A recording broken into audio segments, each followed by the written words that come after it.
Well, folks, I think all the good things have already been said, so I'm just going to wrap it up here and say, let's go have a bite to eat. So let me just start off by saying good evening, ladies and gentlemen, and friends and allies. If you'd indulge me for a moment, instead of opening with one of my typical bad jokes, I'd like to start with the truth and read some inspirational remarks given recently about the importance of allies. So I want to quote something to you. Quote, "Why are we allies? The answer transcends narrow materialism. The animating purpose of our alliance is that we are free societies who put our faith in the rule of law. We believe that when the strong trample the rights and independence of the weak with impunity, then our liberty and our sovereignty are at risk. We believe that when all peoples cannot sail the seas and fly the skies and engage in commerce freely, then our prosperity will suffer. We believe that when the balance of power in the world favors those bent on injustice and aggression and conquest, then the peace that we cherish will not last. That's why we're allies and why we must remain so," unquote. And those words were spoken by Senator John McCain a couple of months ago. He is arguably the American leader on security issues in the Indo-Asia Pacific. So I wanted to start tonight by reflecting on those wise words by Senator McCain, while also sending our thoughts and prayers to him and to Cindy and to their family as they begin his latest battle. Now, while Senator McCain made those remarks in a different place about a different ally, I believe they speak to our alliance with Japan as well. Senator McCain is a great friend of Japan, just like Admiral Mike Mullen, who also introduced me exactly 1 year ago during my speech in Tokyo at RJIF, the Rebuild Japan Initiative Foundation's 2016 event. So thank you, Chairman CNO Admiral Mullen, for yet another overly generous introduction. If there's one thing I've always appreciated, it's creative sincerity. So thank you, sir, very much. Hopefully the media joining us tonight will take Admiral Mullen's kind words to heart as I try to be noteworthy and not newsworthy. Folks, it's great to once again be amongst so many friends from the artists formerly known as the RJIF. Congratulations to Dr. Funabashi and all members of the new Asia-Pacific Initiative, just one of many changes since last year.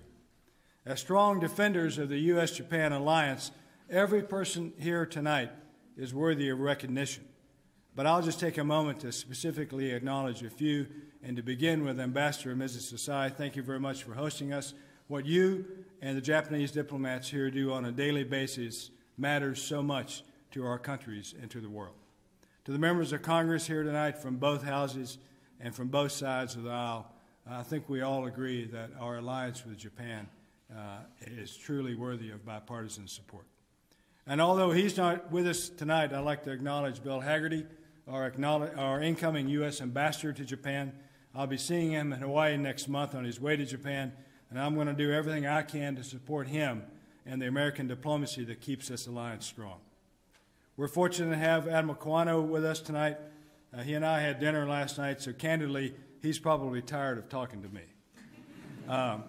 But he gave me a chance to publicly thank him for his critical leadership of our alliance and for his great friendship. Fellow flag and general officers, including our outstanding U.S.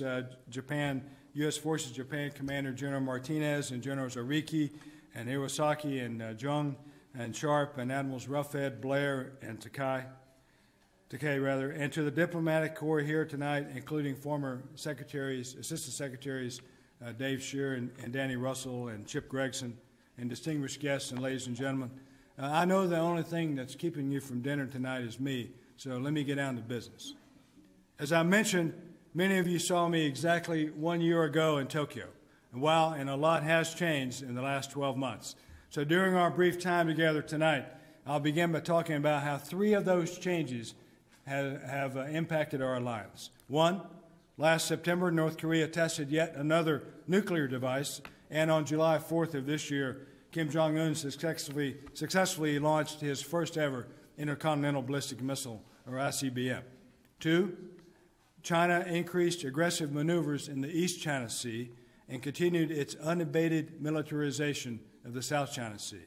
And 3, in May, we were all reminded that ISIS is a truly global threat, as violent extremist organizations banded together to occupy Marawi City in Mindanao in the Philippines. Now, while all this was going on, the U.S. peacefully transitioned power to a new administration, and one of the first leaders that President Trump spoke with was Prime Minister Abe, the start of what has been a reassuring and productive relationship of both of our countries. We saw Secretary of Defense Mattis visit Japan in February, and Secretary of State Tillerson visit there in March, and Vice President Pence in April, and next month our Chairman of the Joint Chiefs, General Dunford, will visit Japan as well. Indeed, that's a lot of change in just 12 months, but I'll point out 3 truths that have not changed. 1, the Indo-Asia-Pacific remains a top priority for the United States. As Deputy Assistant Secretary Bridge Colby told all of you earlier today, the U.S. remains laser-focused on the region because our interests there are enduring. U.S. key leader engagements with the region, to include Japan, prove our actions back up those words. 2, America is and will remain a Pacific power and Pacific leader. And just as we have for the past 70 years, Pacom joint forces will maintain a robust and stabilizing military presence in the Indo-Asia Pacific. And 3, central to this audience, the strength and necessity of the Japan-U.S. alliance has not changed.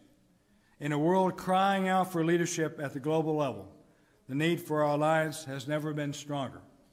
Today, the ties that bind our countries together have never been more robust. And I submit that those ties have never been more vital because of the mutual threats that we face. During his despotic regime, Kim Jong-un has tested more missiles than his father and grandfather combined, and he's on a record pace to conduct more tests in 2017 than in any other year. In fact, the July 4th ICBM launch by North Korea was its 10th ballistic missile test event this year. Yet another reminder that North Korea is not only the most immediate threat to our alliance, but also a clear and present danger to global peace and stability. Let me emphasize that word, global. As Secretary of State Tillerson rightly said after North Korea's ICBM launch, global action is required to stop a global threat. The alarming behavior exhibited by the Kim Jong-un regime is not just a threat to our friends in South Korea, it's a threat to Japan, it's a threat to China, it's a threat to Russia, it's a threat to U.S. allies in the Philippines, Australia, and Thailand, and it's a threat to the United States. It's a threat to the entire world because North Korea's missiles point in every direction. And it's the reason that we call for all nations to implement far stronger economic sanctions against Pyongyang. Kim Jong-un is on a quest for nuclear weapons on the one hand and the means to deliver them intercontinentally on the other. Separate capabilities where he continues to make substantial progress. As the world saw on July 4th, North Korea now has an intercontinental ballistic missile capability. That means North Korean missiles have the range to reach North America and Hawaii. While I don't know if those missiles can actually hit what they're aimed at, but like horseshoes and hand grenades, getting close is all that's needed when you're dealing with nuclear weapons. Now I want you to stop for a minute and really think about this. Combining nuclear warheads with ballistic missile technology in the hands of Kim Jong-un is a recipe for disaster. And because he isn't afraid to fail in public, North Korean capability will continue to improve. So we must study and consider every possible step to increase the defense of our homelands with the best and most effective solutions possible. Additionally, Japan and South Korea and the United States are vigorously pursuing economic and diplomatic pressures aimed at persuading Pyongyang to give up its nuclear arms program. So at Pacom, we're doing our best to back up these preferred diplomatic options with credible combat power. That's why we deploy carrier strike groups with Aegis ships and the world's best submarines to Northeast Asia. That's why we maintain a formidable continuous bomber presence in the region. And that's why we continue our ironclad defense of Japan, to include deploying our newest and best military platforms like the F-35 Joint Strike Fighter, the P-8 Poseidon, and the MV-22 Osprey. And that's why I continue to emphasize multinational collaboration against a North Korean threat that endangers all of our nations. This includes increasing trilateral cooperation with the U.S., Japan, and South Korea, a partnership with a purpose if there ever was one. Our three countries share so much in common: democracy, free markets, a commitment to human rights, and we share common security threats. United, we're stronger, and I believe there is much that we can achieve with close cooperation. I also firmly believe that every nation who considers itself to be a responsible contributor to international security must work diplomatically and economically to bring Kim Jong-un to his senses and not to his knees. That said, my job as a military commander is to develop hard power options for the Secretary of Defense and our President. Many people have talked about military options being unimaginable regarding North Korea. Ladies and gentlemen, I must imagine the unimaginable so that we are always ready to fight tonight. I'll echo Chairman Dunford's recent comments in saying that what is unimaginable is North Korean nuclear-tipped missiles delivered in Denver or in Juneau or in Honolulu or in Seoul or in Tokyo. So I'll continue to provide military options to President Trump and Secretary Mattis while doing everything possible to emphasize our desire for peaceful denuclearization on the Korean Peninsula. That includes calling on China to do more to exert its considerable economic influence to stop Pyongyang's unprecedented weapons testing. North Korea has only one ally, and that's China, and vice versa. That means Beijing has exponentially more influence on Pyongyang than anyone else, which makes China the key to a peaceful outcome on the Korean Peninsula. But, ladies and gentlemen, China is not the key for all outcomes. So we continue to find common ground with China about the North Korean threat, even as we criticize China's aggressive behavior elsewhere.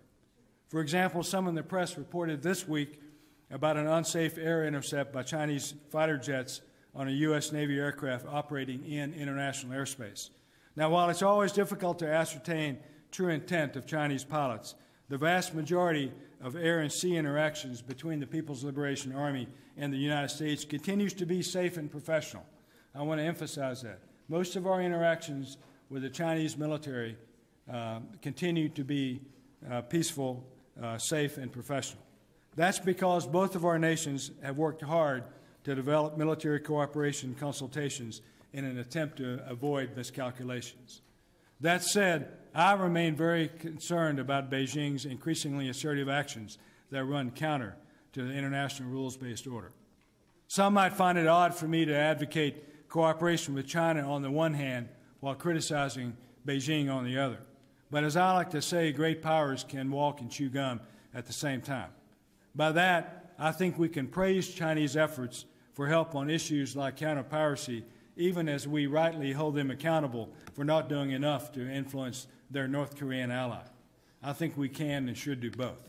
Accordingly, I'll remind you that the Chinese are building up combat power and positional advantage in an attempt to assert de facto sovereignty over disputed maritime features and spaces in the South China Sea, where they are fundamentally altering the physical and political landscape by creating and militarizing man-made bases and then using tone-deaf propaganda to justify these unprovoked aggressions as measures intended to rescue some wayward fishermen. As I've said before, fake islands should not be believed by real people. Then there's a Japan Defense Ministry report released last April that noted how Japan had to scramble aircraft more than 1,000 times in the East China Sea in the previous 12 months. 1,000 times, mostly because of Chinese incursions into areas rightfully administered by Japan. With these examples in mind, consider that China recently had an intelligence collection ship operating near Alaska in the American Exclusive Economic Zone, or EEZ. China was acting in accordance with international law, so no criticism there. Yet, after this week's unsafe Chinese fighter intercept, I read in the press that they complained about our U.S. aircraft operating in international airspace in the South China Sea in accordance with international law. So as Admiral Scott Swift recently opined, why does China believe that there's a different rule set with respect to the PLA operating in international waters and airspace, while at the same time believing this rule set doesn't apply to other nations operating in international waters and airspace? Ladies and gentlemen, China can't have it both ways. In my opinion, Beijing's desire to pick and choose when it comes to international law demonstrates the kind of nation China is. China is a strategic competitor to the United States and to Japan for that matter. That doesn't mean that conflict is inevitable. I don't believe that Japan or China or the U.S. want that. But because we are in competition, I've advocated dealing with China realistically, as it is and not as we wish it would be. I've repeatedly emphasized that we can't allow the areas where we disagree with China to impact our ability to make progress in the areas where we do agree. All Indo-Asia-Pacific nations, including the United States, should use smart power and try to cooperate with China where possible. For Pacom, my goal remains to convince China that its best future comes from a peaceful cooperation and meaningful participation in the current rules-based international order. But I've also been loud and clear that we want to allow the shared domains to be closed down unilaterally. So we'll cooperate where we can, but remain ready to confront where we must. And now to the third challenge I wanted to mention tonight, and that's ISIS, a clear threat that must be defeated. The main geographic focus of the U.S.-led counter-ISIS coalition has rightfully been in the Middle East and North Africa. But as I've been saying for more than a year now, as our military operations continue to deny ISIS territory, radicalized, weaponized, and displaced terrorists will inspire new fighters in the Indo-Asia Pacific. Sadly, we're seeing some of this come to fruition right now in the southern Philippines, where in 2016, Isnilan Hapilon, a commander of the Abu Sayyaf group, was named the ISIS Emir for Southeast Asia. Now, in just a matter of months, Hapilon started uniting elements of several violent extremist organizations, building a coalition under the ISIS black flag. These terrorists are using combat tactics that we've seen in the Middle East to murder in the city of Marawi in the Philippines. The first time ISIS-inspired forces have banded together to fight on this kind of scale in this region. So it's clear that foreign fighters are passing their ideology, resources, and methods to local homegrown next-generation radicals. So Marawi should be a wake-up call and a rallying cry for every nation in the Indo-Asia Pacific region. Only through multilateral and multinational cooperation can we eradicate ISIS and other violent extremist organizations before they spread. Now, Japan has done its part as a staunch member of the coalition to defeat ISIS. It has also helped by agreeing to provide the Philippines with patrol vessels and maritime surveillance aircraft. Last year, both nations signed the landmark agreement on defense equipment and technology transfer, making the Philippines just the fourth country Japan has ever inked such a pact with. And the U.S. is doing our part, not only in the global fight against ISIS, but in direct support to our brothers and sisters in the Armed Forces of the Philippines, or AFP. Yesterday, U.S. Ambassador Kim and the Pacom Deputy Commander, Lieutenant General Fenton, delivered 2 Cessna 208 aircraft to the AFP. These aircraft will significantly enhance the AFP's counterterrorism operations with the capability to locate terrorist groups operating in Mindanao and in the Sulu Archipelago. The delivery of these brand new aircraft is just the latest donation from the U.S. government, which over the last 5 years has allocated nearly $300 million of grant funding to provide the AFP with up-to-date equipment and training. Now, while these bilateral activities are helpful, even better are multinational activities and incentives, or partnerships with a purpose, as I call it. And we've seen this concept in action in the last few weeks during exercises Malabar and Talisman Sabre. In Malabar, the U.S., Japan, and India continued our growing partnership to keep the peace throughout the Indo-Asia Pacific. And in Talisman Sabre, Japan and the U.S. joined our warfighting mates in Australia. Unfortunately, there are some who question the motives for the increasingly cooperative relationship between U.S., Japan, Australia, and India. To this, I say our partnerships stand on their own merits. Deepening military cooperation between these four great democracies is based on shared values and shared concerns. So I've spoken about the clear benefits of a democracy quadrilateral that enhances security cooperation between India, Australia, Japan, and the U.S. I could use the help of all of you in this room to help make such a partnership flourish. All right, now I know I've been up here for some time. Hopefully I've given you each something to think about. I'll wrap this up with a challenge and a call to action before taking a few questions. Ladies and gentlemen, I believe that we're approaching an inflection point in history. We're certainly not approaching anything resembling the end of history. Freedom, justice, and the rules-based order hang in the balance, and the scale won't tip of its own accord just because we wish it would. Now, I'm a big believer that any time you can work Winston Churchill into a speech, you always sound better, sound smarter. So let's face it, I need all the help that I can get. So I'll quote the great man himself in saying, it's not enough that we do our best. Sometimes we have to do what's required. Thus, my challenge to all of you is simple. Do what's required. For indeed, this is an inflection point in mankind's history. We must do more than simply our best. Because of the strength of the U.S.-Japan alliance, I believe that we can meet the challenge.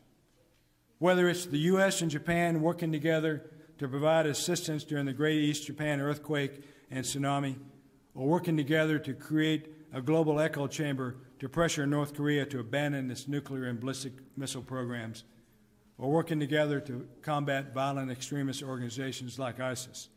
Our alliance is doing what's required for the security of our homelands, the security of the Indo-Asia-Pacific region, and indeed the security of the world.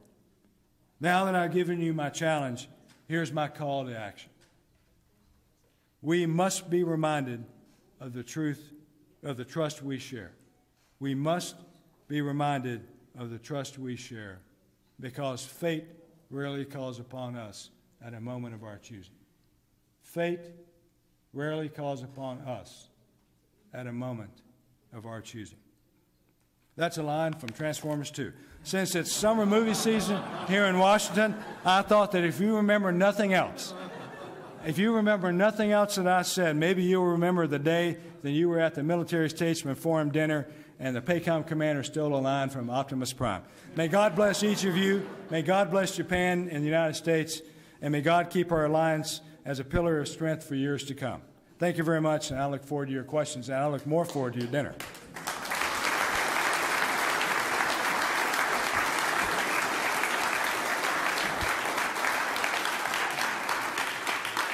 Thank you very much, Admiral. And as I understand, the Admiral has about 3 questions, has about time for 3 questions from the audience. Yes, sir.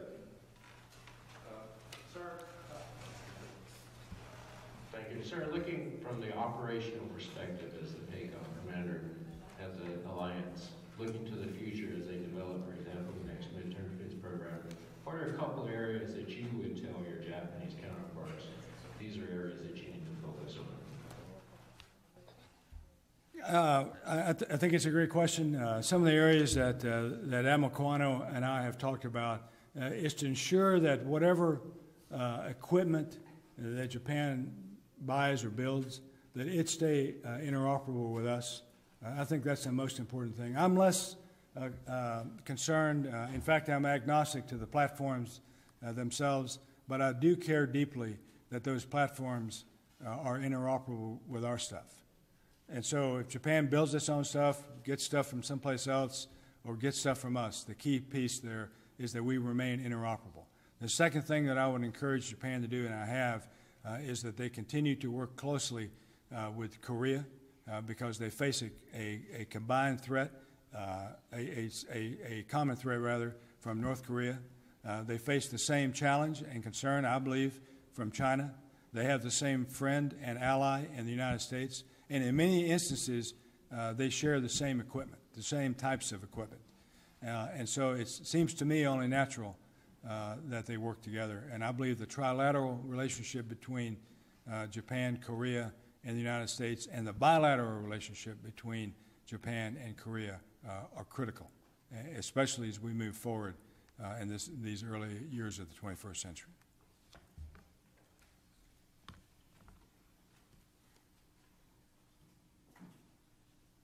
Yes, sir. We talked in our session this morning about the Maritime Silk Road, the One Belt, One Road initiative. China also seems to believe it's an Indo-Pacific power.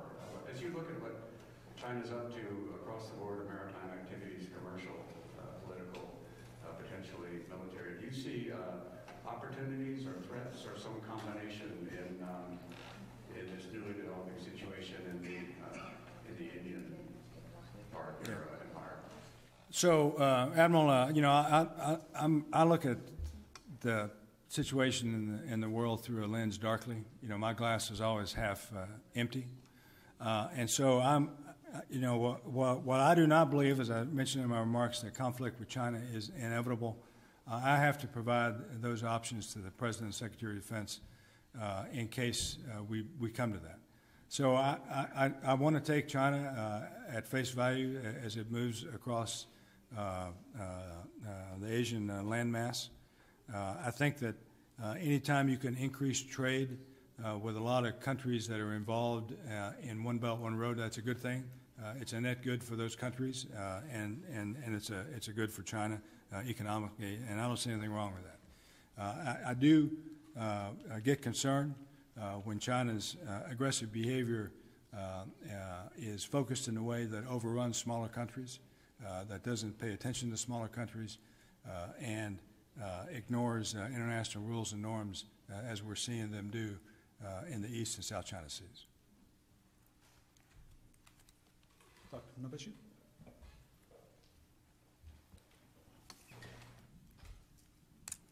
Admiral, you cited Winston Churchill dictum, you do what's required, and that includes you must imagine unimaginable. So if you have to be prepared for military strike to North Korea to solve this problem, in that case, what do you ask Japan to do? What do you expect Japan to do? What Japan is for Japan, what's required? Yeah, that's a great question, and one that I'm going to skirt the issue because the relationship that we have with Japan is one that we have a clear understanding of the requirements in the Mutual Security Treaty between our nations.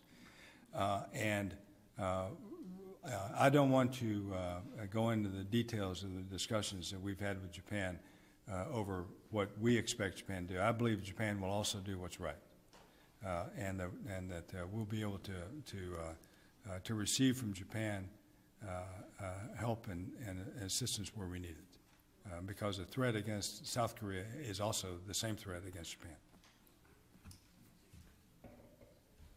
Thank you again, Admiral Harris. And ladies and gentlemen, please give the Admiral a round of applause.